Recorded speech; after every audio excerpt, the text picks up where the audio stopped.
Fala pessoal, tudo bem com vocês? Começando essa live aqui, falando com o espanhol Santiago Abascal. Ele é líder do partido Vox, partido de direita da Espanha, que vem crescendo eleição após eleição. A gente inicialmente até gravou, quer fazer um agradecimento a ele, porque eles estão nas chamadas eleições regionais, e ele encontrou um tempinho para a gente poder bater esse papo. A gente vai mudar inicialmente até gravou, quer fazer um agradecimento a ele, porque eles estão nas chamadas eleições regionais, e ele encontrou um tempinho para a gente poder bater. Ahora sí. Ahora. Santiago, ¿todo bien? ¿Cómo está?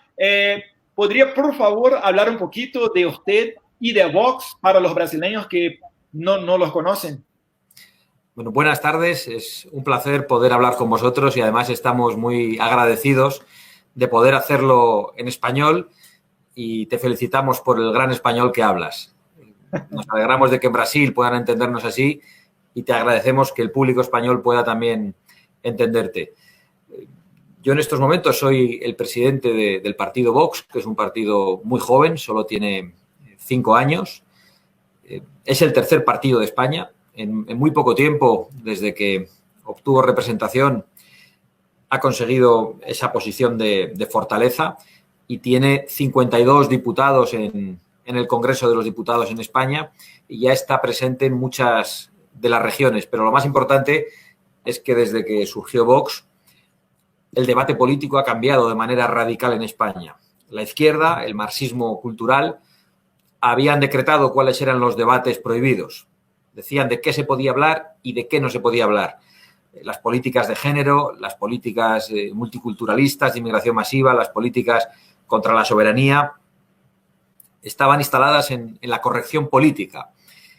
Y el que se salía del carril inmediatamente era calificado de fascista, de xenófobo, machista. En realidad nos está pasando en España lo que ocurre en todo el mundo con la izquierda, que ha perdido sus referentes, ya no representa a la clase obrera porque la lucha de clases no tiene sentido y la izquierda trata de dividir a las sociedades con múltiples debates. Trata de enfrentar al campo con la ciudad, al hombre con la mujer, a los nacionales con los inmigrantes, a través de una estrategia permanente de conflicto y de estigmatización del contrario. Esa radicalización que vivimos en España es muy preocupante porque en estos momentos las fuerzas comunistas se han instalado en el gobierno de la nación, fuerzas que tienen estrechas relaciones con lo que ha pasado en el continente iberoamericano, con lo que ha ocurrido en Venezuela, porque las conexiones son muy, muy claras. Y en ese sentido, lo que podemos decir es que Vox es en estos momentos el partido político más firme frente al chavismo que se quiere instalar en España y es de alguna manera el dique de contención para una parte muy significativa de la población española. Tenemos el 15% de intención de voto, pero aspiramos a representar a una mayoría social de los españoles. Santi, si miramos un poquito para la historia reciente de Latinoamérica, tenemos en 1990 la creación del Foro de San Pablo, que hoy cambió de nombre y se llama Foro de Puebla. Y si consigue mirar, en 1989 se quedó el muro de Berlín. Y la persona pensaba, mira, esto se fue el fin del comunismo. Pero no, un año después estaban creando este Foro de San Pablo con Lula, Fidel Castro, y después, un poco más de 10 años después, se empezaron las elecciones de la extrema izquierda aquí en Latinoamérica, con Kirchner, Lula, Evo Morales en Bolivia, Hugo Chávez en Venezuela, y por toda parte se pasó esto.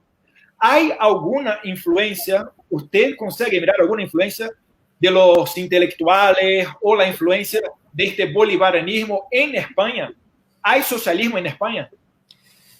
Bueno, yo creo que llamarles intelectuales es una gran concesión. En realidad estamos ante activistas comunistas que han hecho mucho daño en Hispanoamérica, en Iberoamérica, precisamente quienes hoy están en el gobierno de España, el cuarto partido del país, Podemos, jugó un papel importante en la asistencia al chavismo y a la vez el chavismo, a través de distintas vías, financió la creación de Podemos en España, ayudando a fundaciones, ayudando a empresas de asesoría política que han hecho que Podemos hoy pueda ser una realidad y que haya llegado a muchos españoles. Hace 4 años el debate político en España giraba únicamente en torno a lo que significaba Podemos y consiguieron convertirse en el tercer partido del país. España había sido un país claramente bipartidista. Por un lado el Partido Popular y por otro lado el Partido Socialista Obrero Español, que era un partido que había abandonado el marxismo y era fundamentalmente un partido socialdemócrata europeo. La crisis económica, la crisis de unidad nacional empezó a hacer que surgieran nuevos debates y Podemos logró convertirse en el tercer partido del país, hasta que ha llegado Vox, que ha conseguido relegarle a la cuarta posición. Pero sí, tienen una gran influencia y una estrecha relación. En estos momentos, el expresidente del Gobierno de España, el señor Zapatero, que es uno de los grandes artífices de la radicalización de la izquierda en España, funciona más como un embajador de Maduro que como un expresidente del Gobierno de España. Y recién también se pasó en España, que se pasó por ahí la vicepresidente de Venezuela. ¿Cómo se fue esto? Bueno, además desembarcó en un aeropuerto español, el principal aeropuerto del país, de manera ilegal.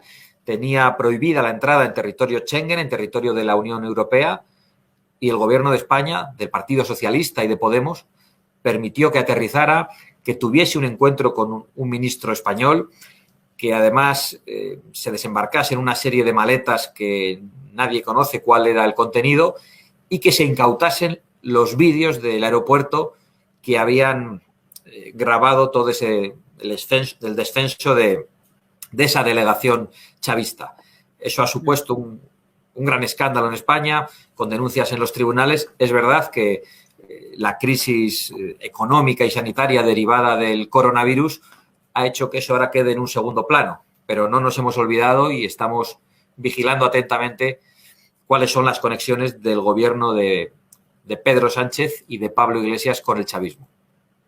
Eso yo creo que es una vergüenza para muchos de los españoles, porque para nosotros aquí, Venezuela es un vecino y estamos mirando la crisis humanitaria que está pasando. No hay más perros por las calles para que los venezolanos los coman.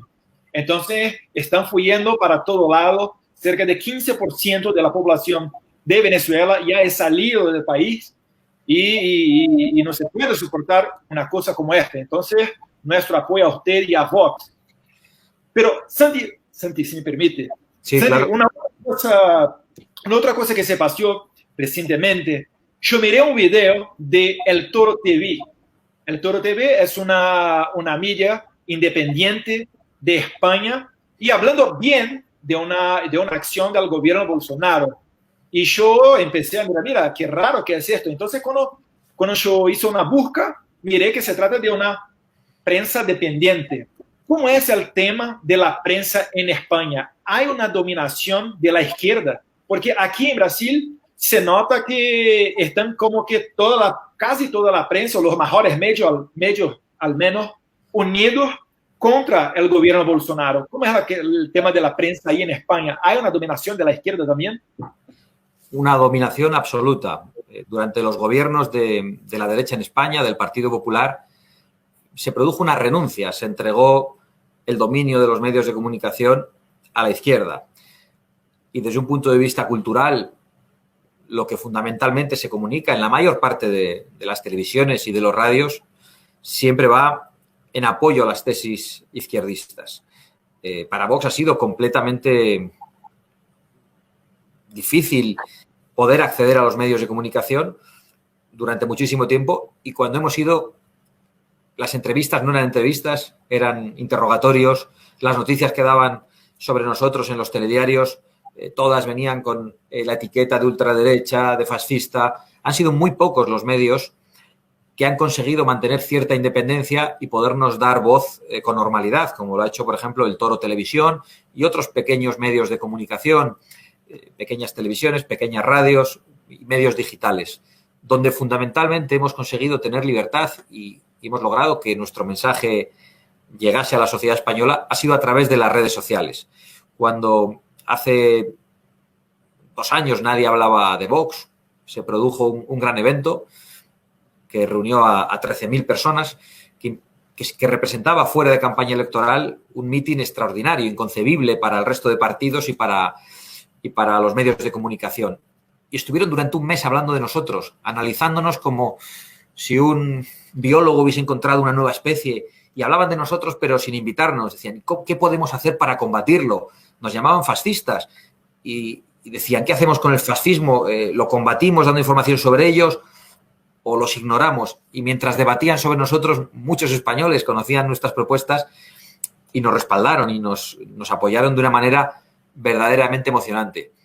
Todas las etiquetas, todos los insultos que han utilizado contra nosotros se han vuelto en su contra. Algunos de nuestros votantes se preocupan cuando nos etiquetan y nos llaman ultraderecha y fascistas y nos dicen, tenéis que defenderos, tenéis que explicar que no lo sois, que sois demócratas. Y yo les digo que no, que nosotros somos demócratas, pero que no tenemos que perder un solo segundo en justificarnos, que tenemos que atacar a los responsables de la destrucción de las libertades en nuestra propia patria, que tenemos que combatir el separatismo, que no podemos perder un solo segundo en defendernos de la estigmatización de los partidos socialistas y comunistas o de los medios de comunicación socialistas y comunistas, porque es una estrategia que ellos tienen para que nosotros no podamos hablar de nuestras ideas y para que no señalemos sus gravísimas responsabilidades. En definitiva, no hemos tenido el apoyo de los medios, pero ya los medios no son definitivos. Es más, están totalmente desacreditados. Muchas de las cosas que publican sobre nosotros ya no tienen ningún efecto porque son consideradas mentira por el gran público. Imagino que en Brasil les ocurrirá algo parecido.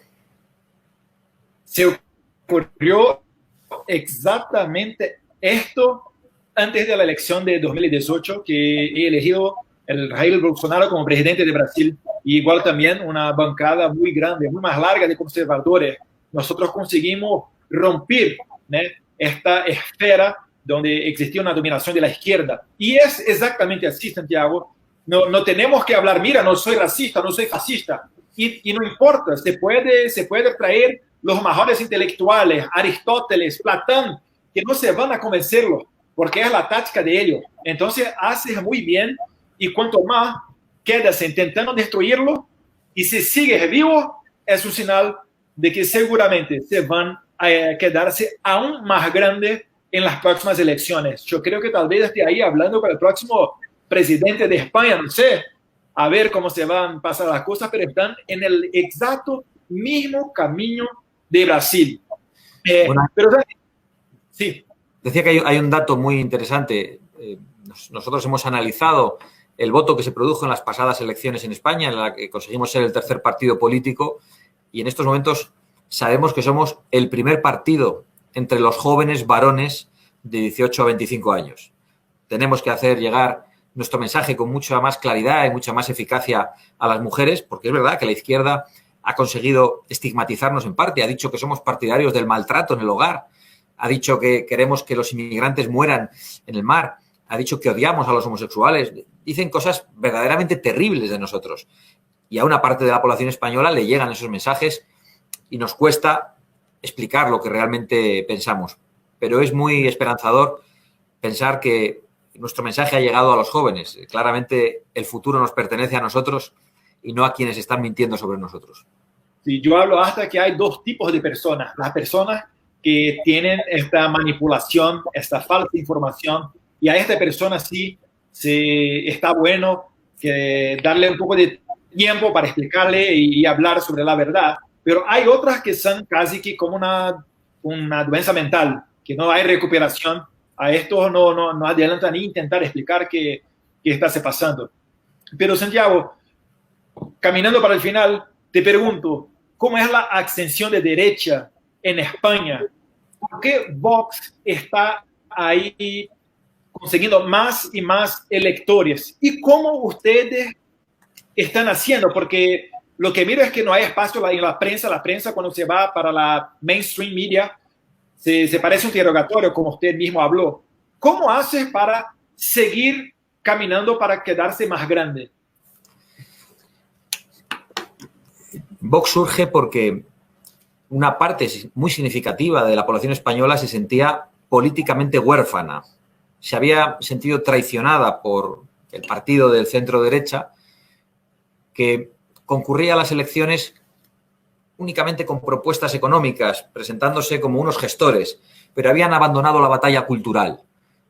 pensaban que las cuestiones ideológicas, las cuestiones de fondo, culturales, eran patrimonio de la izquierda y que la derecha solo estaba destinada a reequilibrar las cuentas públicas, a hacer una buena gestión económica. Estaban acomplejados.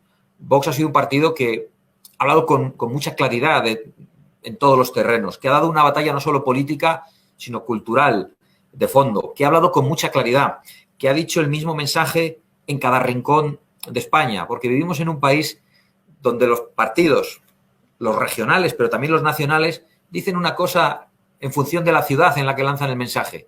En cambio, Vox es un partido muy claro, muy rotundo, que dice lo mismo siempre y lo mismo en todas partes. Y yo creo que eso ha sido muy atractivo. De hecho, nosotros no solo hemos logrado el voto de una parte del electorado de derecha, sino que sabemos que hay personas que votaban a la izquierda y que hoy nos votan a nosotros, porque han visto que nos hemos opuesto a las políticas de género, porque han visto que hemos defendido el mundo rural con claridad, porque han visto que hemos defendido las tradiciones que ellos practicaban, aunque votasen a la izquierda, porque han visto que hemos defendido la nación frente a la inmigración ilegal. Nosotros no estamos en contra de los inmigrantes, comprendemos a las personas que quieren venir a nuestro país a vivir mejor que en sus lugares de origen, pero decimos que la inmigración tiene que ser legal y tiene que ser ordenada y que tienen prioridad los españoles. Creemos que no se puede regularizar a quien entra ilegalmente, creemos que la nacionalidad no se puede regalar, que hay que endurecer los requisitos, porque nosotros nos tomamos en serio a nuestro propio país. Y eso ha hecho que a nosotros nos haya votado gente que hacía 20, 30 años que no votaba, gente que había votado a la izquierda tradicionalmente. Y por eso el surgimiento de Vox ha supuesto, por ejemplo, que en una región gobernada siempre por el socialismo y que la derecha no conseguía ganar nunca en las urnas durante 40 años, cuando Vox se presentó, dijeron, van a dividir el voto, van a garantizar que la izquierda siga gobernando. Y, sin embargo, conseguimos sumar y expulsar a los socialistas por primera vez en 40 años de una región. ¿Por qué? Porque Vox es un partido que, a pesar de los insultos que la extrema izquierda nos pone, está penetrando también en el electorado de la izquierda.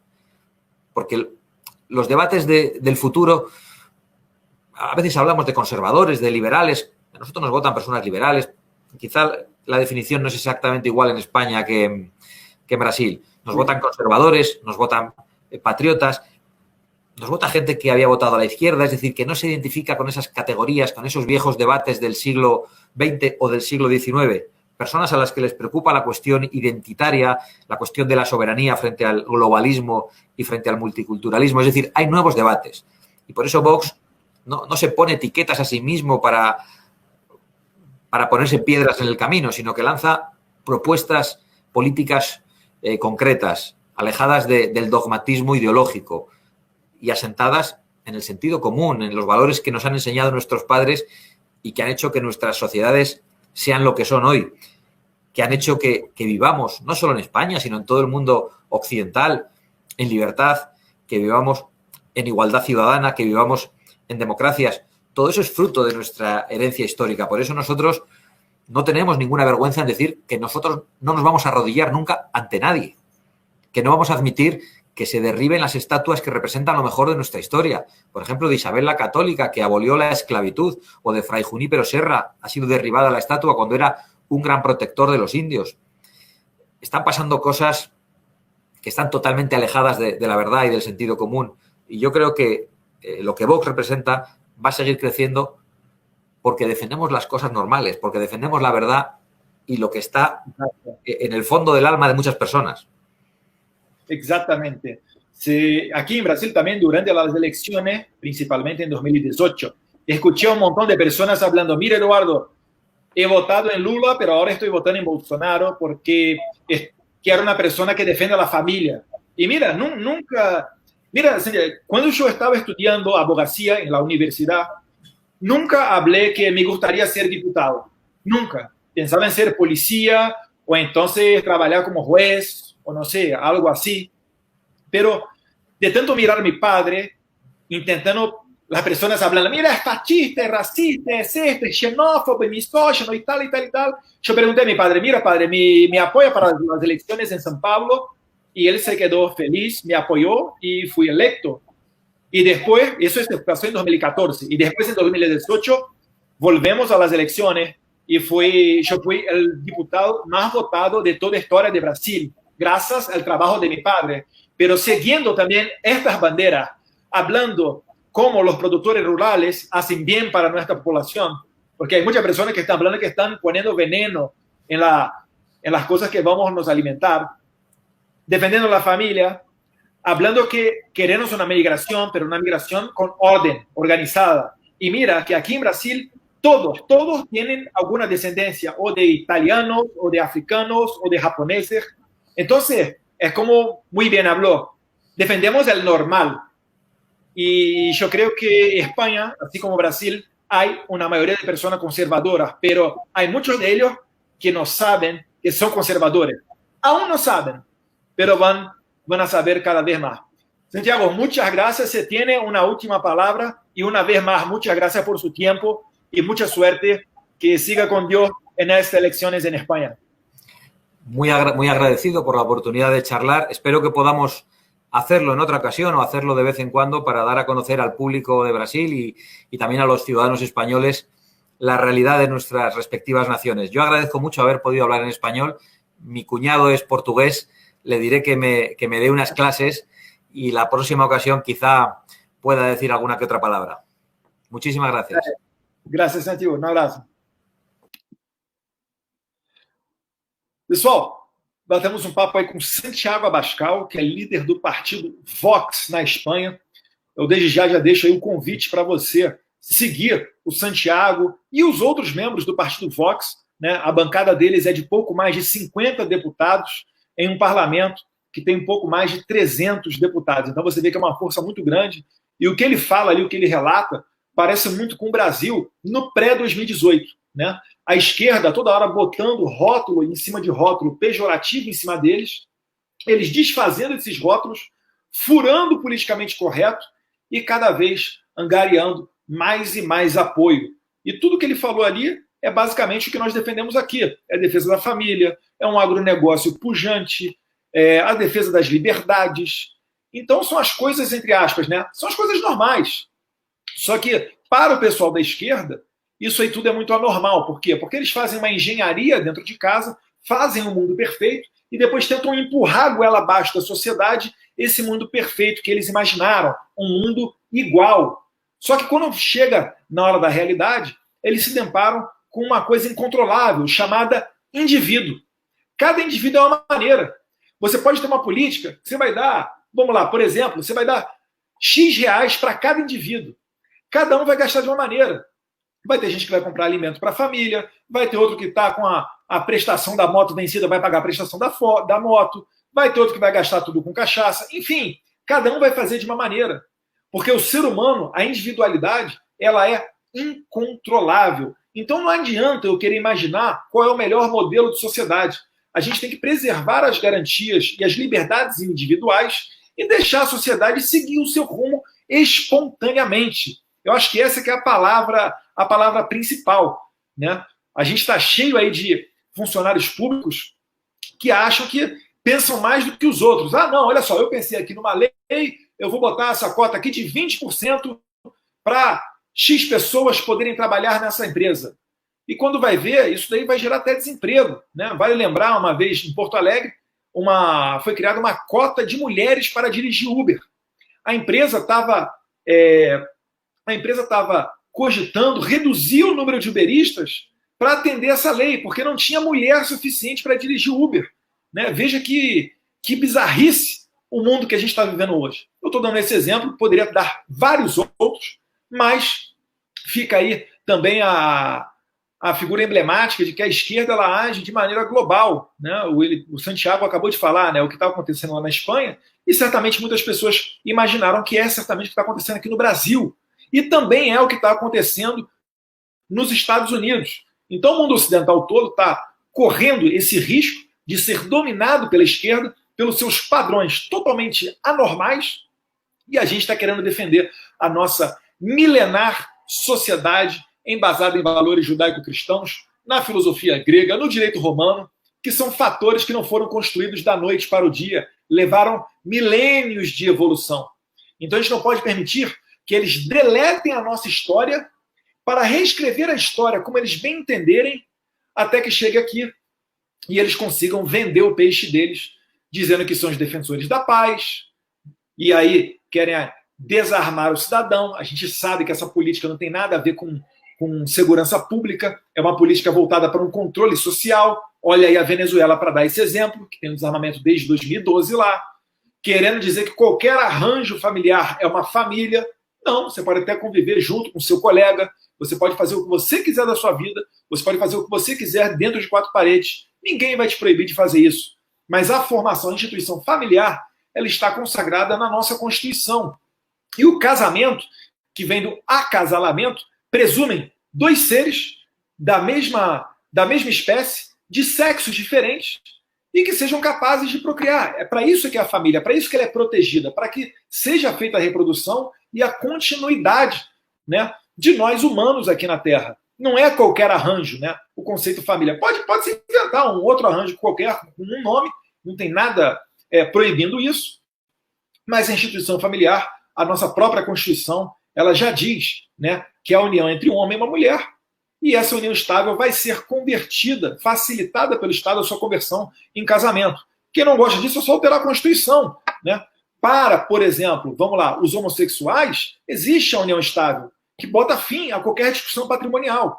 E os homossexuais, eles foram utilizados até de massa de manobra para que depois viesse, né, essa coisa, essa loucura, falando que você e o seu cachorrinho formam uma família, porque a família é formada na base do amor. Então, se você ama o seu cachorro, aquilo ali é uma família. E você pode, enfim, fazer N tipos de arranjos familiares, somente com base no amor, desprezando o que eu acabei de falar aqui, né, que são 2 indivíduos da mesma espécie, de sexo diferente, para a procriação.